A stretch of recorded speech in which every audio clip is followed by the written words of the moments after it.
J'ai sauvé Alstom en 2003-2004 quand c'était en grande difficulté. Je suis pour qu'on défende cette entreprise et son implantation à Belfort.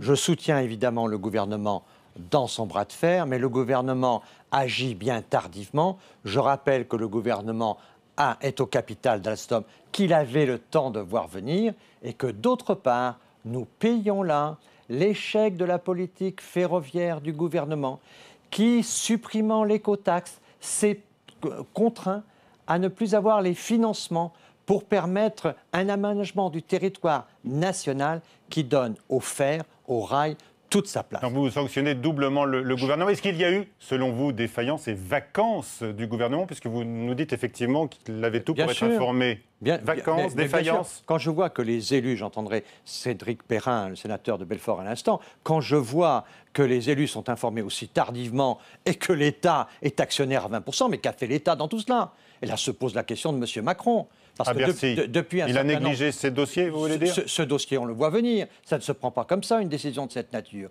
Et quand on a supprimé l'écotaxe, on a supprimé les investissements des régions en matière ferroviaire, on a supprimé les modernisations en grande partie de la SNCF. Et donc, en ne donnant pas les moyens au train, notamment parce qu'on n'a pas fait l'écotaxe, on se trouve dans la situation aujourd'hui de déficit. Donc, les responsabilités sur ce dossier sont lourdes. Alors, aujourd'hui, on soutient le bras de fer, mais on pense quand même que les choses auraient pu être traitées autrement.